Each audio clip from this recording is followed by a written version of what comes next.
ಇವತ್ತಿನ ಈ ವಿಡಿಯೋನ ನಾನು 2 ತಿಂಗಳು ಹಿಂದೆ ಯುಪಿಲಿ ನಡೆದಿರುವಂತಹ ಒಂದು ಇನ್ಸಿಡೆಂಟ್ ನ ಎಕ್ಸ್ಪ್ಲೇನ್ ಮಾಡೋ ಮೂಲಕ ಸ್ಟಾರ್ಟ್ ಮಾಡ್ತೀನಿ. ಜುಲೈ 2, 2024 ಯುಪಿನ ಹಾಥ್ರಸ್ ಡಿಸ್ಟಿಕ್ ಅಲ್ಲಿ ಹರಿ ಬೋಲೆ ಬಾಬಾದು ಒಂದು ಪ್ರವಚನ ಕಾರ್ಯಕ್ರಮ ಇರುತ್ತೆ. ಈ ಒಂದು ಕಾರ್ಯಕ್ರಮಕ್ಕೆ ಅವರು ಅಂದಾಜು ಹಿಡಿದಿದ್ದು 80,000 ಜನ ಬರಬಹುದು ಅಂತ. ಅಂಡ್ ಅದರ ಅಕಾರ್ಡಿಂಗ್ ಅಲ್ಲಿ ಅರೇಂಜ್ಮೆಂಟ್ಸ್ ಸಹ ಇದ್ದಿದ್ದು. ಆದ್ರೆ ಕಾರ್ಯಕ್ರಮ ಪ್ರಾರಂಭ ಆದಾಗ ಅಲ್ಲಿ 80,000 ಜನ ಅಲ್ಲ, ಹತ್ತತ್ರ 3 ಲಕ್ಷ ಜನ ಬರ್ತಾರೆ. ಇಷ್ಟೊಂದು ಜನ ಒಂದೇ ಕಡೆ ಸೇರಿರೋದ್ರಿಂದ ಅಲ್ಲಿ ಕಾಲಿಡೋಕು ಜಾಗ ಇರಲ್ಲ. ಸೊ ಈ ಬಾಬಾದು ಪ್ರವಚನ ಕಾರ್ಯಕ್ರಮ ಸ್ಟಾರ್ಟ್ ಆಗುತ್ತೆ. 2-3 ತಾಸು ಆದ್ಮೇಲೆ ಅದು ಮುಗಿಯುತ್ತೆ ಕೂಡ. ಆದ್ರೆ ಕೊನೆಯಲ್ಲಿ ಈ ಬಾಬಾ ಏನ್ ಹೇಳ್ತಾನೆ, ನಾನ್ ಇವತ್ತು ಚಪ್ಪಲಿ ಹಾಕೊಂಡ್ ಬಂದಿಲ್ಲ, ಅದು ನಿಮ್ಗೋಸ್ಕರ. ಯಾಕಂತಂದ್ರೆ ನಾನ್ ಇಲ್ಲಿಂದ ಹೋಗ್ಬೇಕಾದ್ರೆ ನನ್ ಕಾಲಿನ ಧೂಳೇನಿರುತ್ತೋ ಅದನ್ನ ತಗೊಂಡ್ ಹೋಗಿ ನಿಮ್ ಮನೇಲಿ ಯಾರಿಗಾದ್ರೂ ಹುಷಾರಿಲ್ಲ ಅಂತಂದ್ರೆ ಅವ್ರ ಹಣೆ ಮೇಲೆ ಹಚ್ಚಿ ಅವ್ರು ಸರಿ ಹೋಗ್ತಾರೆ ಅಂತ ಹೇಳಿ ಆ ಬಾಬಾ ಅಲ್ಲಿಂದ ಹೊರಟೋಗ್ತಾನೆ. ಆ ಬಾಬಾ ಅಲ್ಲಿಂದ ಹೊರಟಾದ್ಮೇಲೆ ಅವನ್ ಕಾಲಿನ ಧೂಳುಗೋಸ್ಕರ ಆ 3 ಲಕ್ಷ ಜನ ತುಳಿದಾಡ್ಕೊಂಡು ಮೈ ಮೇಲ್ ಮೈ ಬಿತ್ಕೊಂಡು ಆ ಒಂದು ಗಲಾಟೆಯಲ್ಲಿ ಆ ಒಂದು ತುಳಿದಾಟದಲ್ಲಿ 121 ಜನ ಸತ್ತು ಹೋಗ್ತಾರೆ. ಈಗ ಆ ಸತ್ತು ಹೋಗಿರುವಂತಹ 121 ಜನರ ಸಾವಿಗೆ ಕಾರಣ ಯಾರು? ಆ ಬಾಬಾಜಿನ ಅಥವಾ ಅವನ ಕಾಲಿನ ಧೂಳ ಅಥವಾ ಅವನ ದೇವ್ರು ಅಂತ ನಂಬ್ಕೊಂಡು ಹೋಗಿರುವಂತಹ ಜನರು ತಪ್ಪ? ಸೊ ಇದೆಲ್ಲೋ ಉತ್ತರ ಪ್ರದೇಶದಲ್ಲಿ ಆಗಿರೋದ್ ಬಿಡು, ನಮ್ ಕರ್ನಾಟಕದಲ್ಲಿ ಅಲ್ವಲ್ಲ ಅಂತ ಸುಮ್ನೆ ಆಗಬಹುದು. ಆದ್ರೆ ಇದೇ ತರ ಫ್ರಾಡ್ ಬಾಬಾಸ್ ಅಂಡ್ ಅವ್ರ ಅಂಧ ಭಕ್ತಗಳ ಸಂಖ್ಯೆ ನಮ್ ಕರ್ನಾಟಕದಲ್ಲಿ, ಎಸ್ಪೆಷಲಿ ಉತ್ತರ ಭಾಗದ ಕರ್ನಾಟಕದಲ್ಲಿ ದಿನಕ್ಕೂ ಜಾಸ್ತಿ ಆಗ್ತಾ ಇದೆ. ನೀವು ರೀಸೆಂಟ್ ಆಗಿ ಸೋಷಿಯಲ್ ಮೀಡಿಯಾದಲ್ಲಿ ಒಂದು ವಿಡಿಯೋ ನೋಡಿರ್ತೀರಾ. ಲಡ್ಡು ಮುತ್ಯನ ಅವತಾರ ಈಗಿನ ಸಂಚಾರಿ ದೇವರ, ಲಡ್ಡು ಮುತ್ಯನ ಅವತಾರ ಈಗಿನ ಸಂಚಾರಿ ದೇವರ, ಸಂಚಾರ ಮಾಡುತ್ತ ಭಕ್ತರ ಮನೆಯ ಬೆಳಕನ್ನ ಮಾಡ್ಯಾರ, ಅವರೇ ಲಡ್ಡು. ಈ ವಿಡಿಯೋದಲ್ಲಿ ಎಲ್ಲರೂ ಸೇರ್ಕೊಂಡು ಒಬ್ಬರನ್ನ ಮೇಲ್ಗಡೆ ಎತ್ತಿದ್ದಾರೆ ಅಂಡ್ ಇವ್ರ ಹೆಸರು ಬಂದು ಲಡ್ಡು ಮುತ್ಯ ಅಂತ ಫೇಮಸ್ ಆಗ್ತಿದ್ದಾರೆ. ಈ ತರ ತಿರುಗ್ತಾ ಇರುವಂತಹ ಫ್ಯಾನ್ ನ ತಮ್ಮ ಕೈಯಿಂದ ನಿಲ್ಸಿ ಆ ಫ್ಯಾನ್ ನ ರೆಕ್ಕೆಗಳ ಮೇಲೆ ಎಷ್ಟೋ ವರ್ಷಗಳಿಂದ ಕೂತಿರುವಂತಹ ಧೂಳ್ನ ತಗೊಂಡು ಭಕ್ತಾದಿಗಳ ಹಣೆ ಮೇಲೆ 3 ನಾಮ ಹಾಕಿ ಆಶೀರ್ವಾದ ಮಾಡ್ತಾರೆ. ಆ ಧೂಳಿಂದ ಯಾರಿಗಾದ್ರೂ ಏನಾದ್ರೂ ಇನ್ಫೆಕ್ಷನ್ ಆಗಬಹುದು ಅಥವಾ ಏನಾದ್ರೂ ರೋಗ ಬರಬಹುದು ಅನ್ನೋ ಚಿಂತೆ ಈ ಪುಣ್ಯಾತ್ಮನಿಗೆ ಇಲ್ಲ. ಇದೇ ತರ ಉತ್ತರ ಕರ್ನಾಟಕ ಭಾಗದಲ್ಲಿ ಇನ್ನೊಬ್ಬ ಮುತ್ಯ ತುಂಬಾನೇ ಫೇಮಸ್ ಅಂಡ್ ಇವ್ರ ಹೆಸರೇ ಮಲ್ಲಿಕಾರ್ಜುನ ಮುತ್ಯ. ಇವ್ರಿಗೆ ನನ್ನಷ್ಟೇ ಏಜ್ ಇಲ್ಲ, ನನ್ಗಿಂತ ಚಿಕ್ಕವರು ಅನ್ಸುತ್ತೆ. ಅಂಡ್ ಇವರು ಉತ್ತರ ಕರ್ನಾಟಕ ಭಾಗದ ನಡೆದಾಡುವ ದೇವ್ರು. ಈ ದೇವ್ರು ಕೋವಿಡ್ ಬಂದಾಗ ಎಲ್ಲಿ ನಡೆದಾಡ್ಕೊಂಡಿದ್ರೋ ಗೊತ್ತಿಲ್ಲ, ಆದ್ರೆ ಕೋವಿಡ್ ಬಂದು ಹೋದ್ಮೇಲೆ ಈ ನಡೆದಾಡುವ ದೇವರಿನ ಹಾವಳಿ ಜಾಸ್ತಿ ಆಗಿರೋದು, ಅದನ್ನು ಸೋಷಿಯಲ್ ಮೀಡಿಯಾ ಮೂಲಕ. ಬನ್ನಿ ಈ ಮಲ್ಲಿಕಾರ್ಜುನ ಮುತ್ಯ ಅವರ ಬಂಡವಾಳ ಏನು ಅಂತ ಹೇಳ್ತೇನೆ. ಯಾದಗಿರಿ ಡಿಸ್ಟಿಕ್ ಶಹಾಪುರ್ ತಾಲೂಕು ಅಂಡ್ ಮಹಾಲ್ ರೋಜಾ ಅನ್ನೋ ಹಳ್ಳಿಲಿ ಯಮನೂರು ದೇವಸ್ಥಾನ ಇದೆ. ಅಂಡ್ ಈ ಒಂದು ದೇವಸ್ಥಾನ ಹತ್ರ ಮಲ್ಲಿಕಾರ್ಜುನ ಮುತ್ಯ ಪವಾಡಗಳನ್ನ ಹೇಳ್ತಾರೆ. ಆ ಪವಾಡಗಳು ಹೇಗೆ ಅಂತಂದ್ರೆ, ಈ ಮಲ್ಲಿಕಾರ್ಜುನ ಮುತ್ಯ ಮುಂದೆ ನೀವು ಜಸ್ಟ್ ಹೋಗಿ ನಿಂತ್ಕೊಂಡ್ರೆ ನಿಮ್ ಮುಖ ನೋಡಿ ನಿಮ್ ಜೊತೆ ಹಿಂದೆ ನಡೆದಿದ್ದು ಮುಂದೆ ನಡೆಯೋದು ಎಲ್ಲದನ್ನು ಎಕ್ಸಾಕ್ಟ್ ಆಗಿ ಹೇಳ್ತಾರಂತ. ಅಂಡ್ ಇವ್ರ ಹತ್ರ ಈಗ ತಾನೇ ಹುಟ್ಟಿರುವಂತಹ ಮಗುನೇನಾದ್ರೂ ಕರ್ಕೊಂಡು ಹೋದ್ರೆ ಆ ಮಗುವಿನ ಜೀವನ ಮುಂದೆ ಚೆನ್ನಾಗಿರುತ್ತಂತ. ಅಷ್ಟೇ ಅಲ್ಲ, ನೀವೇನಾದ್ರೂ ಹೊಸದಾಗಿ ಕಾರ್ ತಗೊಂಡ್ರೆ ಅಥವಾ ಹೊಸದಾಗಿ ಬೈಕ್ ತಗೊಂಡ್ರೆ ಅದನ್ನ ಇವ್ರ ಹತ್ರ ತಗೊಂಡು ಹೋಗಿ ಮಲ್ಲಿಕಾರ್ಜುನ ಮುತ್ಯ ಆ ಕಾರ್ನ ಅಥವಾ ಬೈಕ್ ನ ಓಡಿಸಿದ್ರೆ ಅವ್ರು ಓಡಿಸಾದ್ಮೇಲೆ ಆ ಕಾರ್ಗೆ ಅಥವಾ ಬೈಕ್ಗೆ ಆಕ್ಸಿಡೆಂಟ್ ಆಗಲ್ವಂತೆ. ಸೊ ಇದೆಲ್ಲ ಮಲ್ಲಿಕಾರ್ಜುನ ಮುತ್ಯನ ಪವಾಡಗಳು. ನೋಡಿ, ಮಲ್ಲಿಕಾರ್ಜುನ ಮುತ್ಯನ ಹೆಸರಲ್ಲಿ ಇನ್ಸ್ಟಾಗ್ರಾಮ್ ಅಲ್ಲಿ ಕೆಲವೊಂದು ಫ್ಯಾನ್ ಪೇಜಸ್ ಇದಾವೆ ಅಂಡ್ ಅದನ್ನೆಲ್ಲ ಇವ್ರ ಜೊತೆಗಿರುವಂತಹ ಹುಡುಗರೇ ಕ್ರಿಯೇಟ್ ಮಾಡಿರೋದು. Let me explain. ಈ ಮಲ್ಲಿಕಾರ್ಜುನ ಮುತ್ಯ ಜೊತೆಲಿ ಯಾವಾಗ್ಲೂ 15ರಿಂದ 20 ಜನ ಕಾಲೇಜ್ ಹುಡುಗರು ಇರ್ತಾರೆ. ಅಂಡ್ ಈ ಹುಡುಗರು ಮಲ್ಲಿಕಾರ್ಜುನ ಮುತ್ಯ ಎಲ್ಲಿ ಹೋದ್ರು ಹಿಂದೆ ಮುಂದೆ ಓಡಾಡೋದು, ಜೈಕಾರ ಹಾಕೋದು. ಸಪೋಸ್ ಅನ್ಕೊಳ್ಳಿ, ಈಗ ಮಲ್ಲಿಕಾರ್ಜುನ ಮುತ್ಯ ಎಲ್ಲಿಗಾದ್ರೂ ಹೋಗಿರ್ತಾನೆ, ಈ ಹುಡುಗರು ಏನಿರ್ತಾರಲ್ವಾ ಇವರು ಜೋರಾಗಿ ಜೈಕಾರ ಹಾಕೋ ಸ್ಟಾರ್ಟ್ ಮಾಡ್ತಾರೆ. ಆ ಗಲಾಟೆಗೆ ಯಾರಪ್ಪ ಈ ಮುತ್ಯ ಅಂತ ಹೇಳ್ಬಿಟ್ಟು ನೋಡ್ಲಿಕ್ಕೆ ಜನ ಸೇರ್ತಾರೆ. ಆಗ ಅದನ್ನೇ ಯೂಸ್ ಮಾಡ್ಕೊಂಡು ಈ ಮುತ್ಯನ ಜೊತೆಗಿರುವಂತಹ ಹುಡುಗರು ಸೈಲೆಂಟ್ ಆಗಿ ಫೋನ್ ತೆಗೆದು ವಿಡಿಯೋ ಮಾಡ್ಕೋತಾರೆ. ಅದಾದ್ಮೇಲೆ ಆ ವಿಡಿಯೋನ ಎಡಿಟ್ ಮಾಡಿ ಜನ ಸೇವೆಗೆ ಅಂತ ಬಂದಿರುವ ಅನ್ಕೊಂಡು ರೀಲ್ಸ್ ಪೋಸ್ಟ್ ಮಾಡೋದು. ದೆನ್ ಆ ಒಂದು ರೀಲ್ಸ್ ಇನ್ಸ್ಟಾಗ್ರಾಮ್ ಅಲ್ಲಿ ವೈರಲ್ ಆಗ್ತವೆ. ಅದನ್ನ ನೋಡಿದಂತಹ ಸಾಮಾನ್ಯ ಜನರು, ಓ ಮಲ್ಲಿಕಾರ್ಜುನ ಮುತ್ಯ ಪವಾಡ ಪುರುಷ, ಇವ್ರ ಹತ್ರ ಹೋದ್ರೆ ನಮ್ ಸಮಸ್ಯೆಗಳಿಗೆ ಪರಿಹಾರ ಸಿಗುತ್ತೆ ಅಂತ ಜನ ಓಡಿ ಹೋಗ್ತಾರೆ. ಅಂತ ಜನರಲ್ಲಿ ಒಬ್ರು ಬಂದು ಪೊಲಿಟಿಷಿಯನ್ ಬಾಬುರಾವ್ ಚುಂಚನ್ಸೂರ್. ಈ ಬಾಬುರಾವ್ ಹಾಗೂ ಮಲ್ಲಿಕಾರ್ಜುನ ಮುತ್ಯ ಅವರು ಫೋನ್ ಕಾಲ್ ಅಲ್ಲಿ ಮಾತಾಡಿರುವಂತಹ ಒಂದು ಆಡಿಯೋ ಕ್ಲಿಪ್ ತುಂಬಾನೇ ವೈರಲ್ ಆಗಿತ್ತು. ಆ ಒಂದು ಫೋನ್ ಕಾಲ್ ಅಲ್ಲಿ ಬಾಬುರಾವ್ ಅವರು ಹೇಳ್ತಾರೆ, ರೀ ಮಲ್ಲಿಕಾರ್ಜುನ ಮುತ್ಯ, ನಾನ್ ಮುಂದೆ ಬರೋ ಎಲೆಕ್ಷನ್ ಅಲ್ಲಿ ಗೆಲ್ತೀನ ಇಲ್ವಾ ಹೇಳಿ, ನಿಮ್ಮ ಆಶೀರ್ವಾದದಿಂದ ನಾನೇನಾದ್ರೂ ಮುಂದಿನ ಎಲೆಕ್ಷನ್ ಅಲ್ಲಿ ಗೆದ್ಬಿಟ್ರೆ ನಿಮ್ ಹೆಸರಲ್ಲಿ ಒಂದು ಇಂಜಿನಿಯರಿಂಗ್ ಕಾಲೇಜು, ಒಂದು ಮೆಡಿಕಲ್ ಕಾಲೇಜು, 100 ಎಕರೆ ಜಾಗನೂ ಕೇಳ್ಕೊಡ್ತೀನಿ,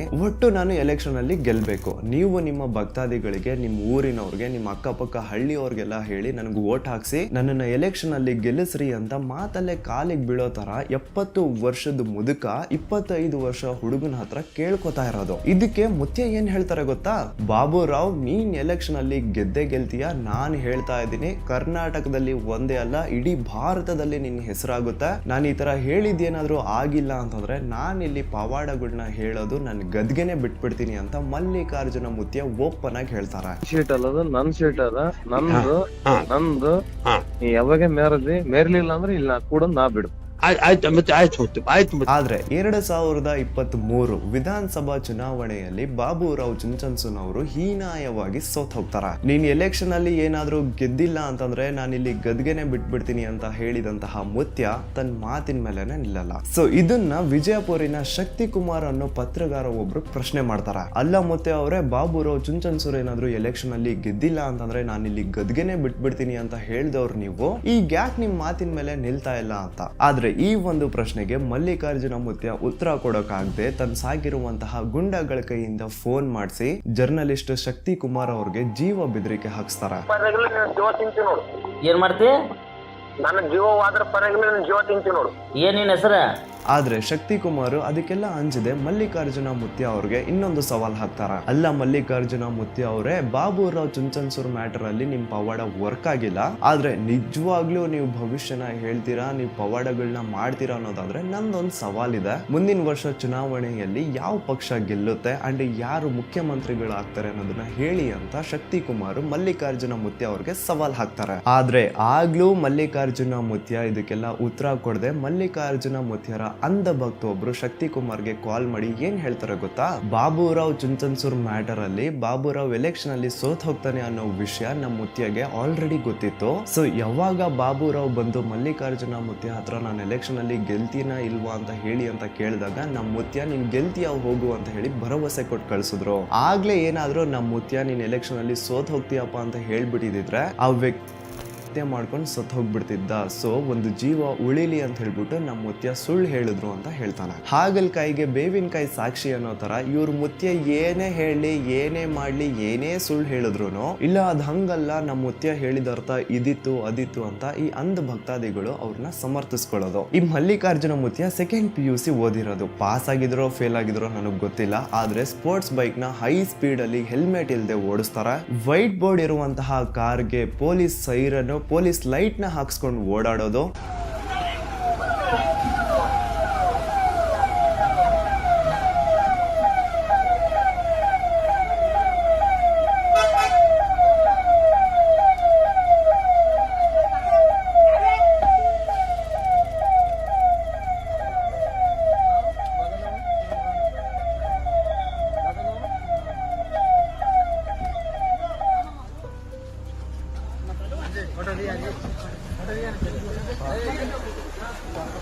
ಅಲ್ಲ, ಪೊಲೀಸ್ ಅವ್ರಿಗೇನೆ ಅನ್ನೆಸೆಸರಿ ಆಗಿ ಸೈರನ್ ನ ಯೂಸ್ ಮಾಡೋ ಪರ್ಮಿಷನ್ಸ್ ಇಲ್ಲ ಅಂತದ್ರಲ್ಲಿ ಇವರು ಪ್ರೈವೇಟ್ ಕಾರ್ ಅಂದ್ರೆ ವೈಟ್ ಬೋರ್ಡ್ ಇರುವಂತಹ ಕಾರ್ಗೆ ಸೈರನ್ ನ ಹಾಕ್ಸಿ ಪೊಲೀಸ್ ಲೈಟ್ ನ ಹಾಕ್ಸಿ ಕಾರ್ನ ಯೂಸ್ ಮಾಡ್ತಾ ಇರೋದು. ಏನಪ್ಪಾ ಮಾಡ್ತಿದ್ದೀರಾ ಯಾದಗಿರಿ ಪೊಲೀಸ್ ಅವರೇ? ಸಾಮಾನ್ಯ ಜನ ಏನಾದ್ರು ಟ್ರಾಫಿಕ್ ವೈಲೇಷನ್ ಮಾಡ್ತಾ ನಿಮ್ ಕಣ್ಣಿಗೆ ಕಾಣಿಸ್ಬಿಟ್ರೆ ಅದ್ ಎಷ್ಟೆಷ್ಟೋ ಫೈನ್ ಹಾಕ್ಬಿಡ್ತೀರಾ, ಗಾಡಿನ ತಗೊಂಡು ಪೊಲೀಸ್ ಸ್ಟೇಷನ್ ಅಲ್ಲಿ ಇಟ್ಕೋತೀರಾ, ಅಂತದ್ರಲ್ಲಿ ಇವರೆಲ್ಲ ನಿಮ್ ಕಣ್ಣಿಗೆ ಕಾಣಿಸಲ್ಲಲ್ವಾ? ಇನ್ನು ಈ ವಿಡಿಯೋದಲ್ಲಿ ನೋಡಿ ಮಲ್ಲಿಕಾರ್ಜುನ ಮುತ್ಯ ಏನೋ ಜೋಕಾಲಿ ಮೇಲೆ ಕಾಲ್ ಹಾಕೊಂಡು ಕೂತಿದ್ದಾರೆ, ಆದ್ರೆ ಇವ್ರಿಗಿಂತ 3 ಪಟ್ಟು ವಯಸ್ಸಿರುವಂತಹ ಇವರು ಕಾಲ್ ಕೆಳಗಡೆ ಕೂತಿದ್ದಾರೆ. ಯಾಕೆ? ದೊಡ್ಡವ್ರಿಗೆ ಮರ್ಯಾದೆ ಕೊಡಬೇಕು ಅನ್ನೋ ಅಷ್ಟು ಮಾತ್ರ ಸಂಸ್ಕಾರ ನಿಮ್ ನಡೆದಾಡುವ ದೇವ್ರಿಗಿಲ್ವಾ? ಈ ಹಿಂದೆ ಅಂಡ್ ಈಗ್ಲೂ ನಡೆದಾಡುವ ದೇವ್ರು ಅಂತ ಜನ ಪ್ರೀತಿಯಿಂದ ಕರಿತಿದ್ದು ಶ್ರೀ ಶಿವಕುಮಾರ್ ಸ್ವಾಮೀಜಿ ಅವ್ರನ್ನ. ಶ್ರೀ ಶಿವಕುಮಾರ್ ಸ್ವಾಮೀಜಿ ಅವ್ರ ಬಗ್ಗೆ ಹೇಳಬೇಕು ಅಂತಂದ್ರೆ ಎಂತ ಗಣ್ಯ ವ್ಯಕ್ತಿ ಅವರು. ಲಕ್ಷಾಂತರ ಬಡ ಮಕ್ಕಳಿಗೆ ಇರೋಕ್ ಜಾಗ ಕೊಟ್ಟು ಅನ್ನ ಜೊತೆ ಅಕ್ಷರ ಕೊಟ್ಟವರು. 15 ವರ್ಷ ವಯಸ್ಸಲ್ಲೇ ಸನ್ಯಾಸಿ ದೀಕ್ಷೆನ ಪಡೆದು ನಿಸ್ವಾರ್ಥಿಯಾಗಿ ಸೇವೆ ಸಲ್ಲಿಸಿದವರು. ಇವರ ನಿಸ್ವಾರ್ಥ ಸೇವೆನ ಮೆಚ್ಚಿ ಸರ್ಕಾರ ಮಾಡ್ಬೇಕಾಗಿರುವಂತಹ ಕೆಲಸನ ಇವ್ರು ಮಾಡ್ತಿದಾರೆ ಅಲ್ಲ ಅಂತ ಇವ್ರನ್ನ ಮೀಟ್ ಮಾಡ್ಲಿಕ್ಕೆ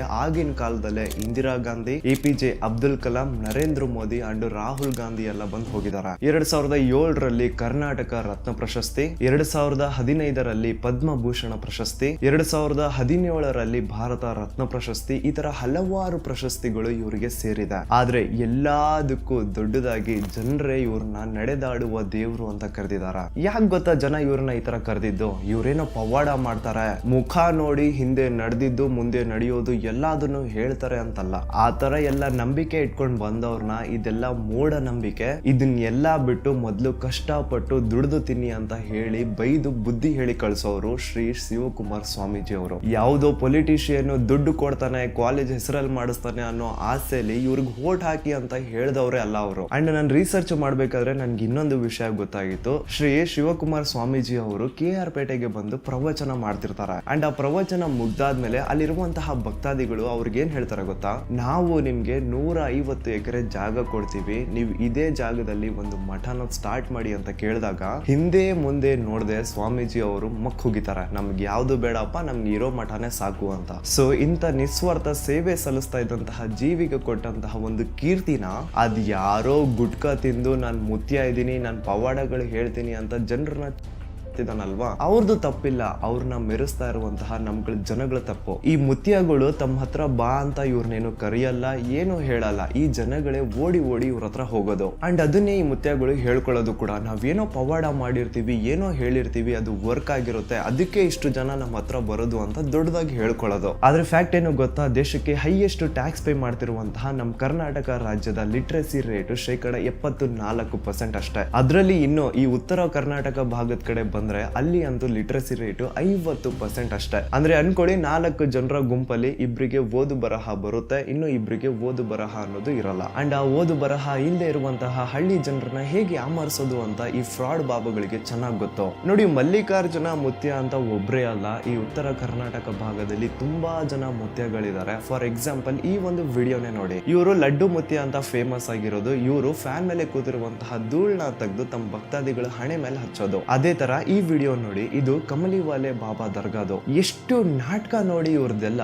ಇವರು ಹುಲಿ ವೇಷನ ಹಾಕೊಂಡಿದ್ದಾರೆ. ಅಂಡ್ ಹುಲಿ ವೇಷ ಹಾಕೊಂಡಿದ ತಕ್ಷಣ ಇವ್ರ ಮೈ ಮೇಲೆ ದೇವ್ರು ಬಂದ್ಬಿಡ್ತಂತೆ. ಅಲ್ಲ ರೆಹಮ್ ಕರೆ, ತೋಬಾ ತೋಬಾ ತೋಬಾ. ಹಿಂಗೆ ಹುಲಿ ವೇಷ ಹಾಕೊಂಡು ದೇವ್ರು ಮೈ ಮೇಲೆ ಬರೋ ತರ ಆಗಿದ್ರೆ ಮಂಗಳೂರಲ್ಲಿ ಬೀದಿ ಬೀದಿಗೂ ಒಬ್ರು ಬಾಬಾ ಸಿಗ್ತಾ ಇದ್ರು. ಇನ್ನು ಇವರು ಹವಾ ಮಲ್ಲಿನಾಥ್ ಅಂತ, ಅಗೇನ್ ಇವರು ಉತ್ತರ ಕರ್ನಾಟಕ ಭಾಗದ ಕಲಬುರ್ಗಿ ಜಿಲ್ಲೆಯವರು. ಇವ್ರನ್ನ ಕಲಬುರ್ಗಿ ಜನ ಬಹಳ ನಂಬ್ತಾರೆ. ಆದ್ರೆ ಈ ಪುಣ್ಯಾತ್ಮನ ಹೆಸರಲ್ಲಿ ಮಹಿಳೆ ಮೇಲೆ ಅತ್ಯಾಚಾರ ಮಾಡಿರುವಂತಹ ಒಂದು ಕೇಸ್ ಇದ್ರೂ ಸಹ ಪೊಲೀಸ್ ಅವರೇ ಇವ್ರ ಕಾಲಿಗೆ ಹೋಗಿ ಬಿದ್ದು ಆಶೀರ್ವಾದ ತಗೊಳ್ತಿರೋದು. ಅಲ್ಲ, ನೀವೆಲ್ಲ ಪೊಲೀಸ್ ಅವರು ಓದಿ KPSC ಎಕ್ಸಾಮ್ ಬರ್ದೆ ಪಾಸ್ ಆಗಿದ್ರ ತಾನೆ? ನೀವೇ ಹಿಂಗ್ ಮಾಡ್ತಿರ್ಬೇಕಾದ್ರೆ ನಿಮ್ಮನ್ನೆಲ್ಲ ನೋಡಿ ಜನಸಾಮಾನ್ಯರು ಇನ್ಫ್ಲುಯೆನ್ಸ್ ಆಗಲ್ವಾ? ಹುಲಿ ಹೋಗ್ತಿದೆ ಅಂತಂದ್ರೆ ಅದ್ರ ಹಿಂದೆ ಹಿಂದೆ ಇಲಿಗಳು ಬರಲ್ವಾ? ಸೊ ಹಿಂಗೆ ಪೊಲಿಟಿಷಿಯನ್ಸ್, ಪೊಲೀಸ್ ಅವರೇ ಈ ಮುತ್ಯಗಳ ಹತ್ರ ಹೋಗ್ತಾ ಇದ್ರೆ ಅದನ್ನ ನೋಡಿ ಸಾಮಾನ್ಯ ಜನರು ಏನು ಯೋಚನೆ ಮಾಡಲ್ಲ ಹೇಳಿ? ಅಲ್ಲ, ಅಂತಂತ ದೊಡ್ಡ ದೊಡ್ಡ ವ್ಯಕ್ತಿಗಳೇ ಈ ಮುತ್ಯಗಳ ಹತ್ರ ಹೋಗಿ ಕಾಲಿಗೆ ಬೀಳ್ತಾ ಇದ್ರ ಅಂತಂದ್ರೆ ನಾವೆಲ್ಲ ಯಾವ ಲೆಕ್ಕ ಅಂತ ಅವ್ರು ಯೋಚನೆ ಮಾಡಲ್ವಾ? ನೋಡಿ, ಬರೀ ಹಿಂದೂ ಧರ್ಮ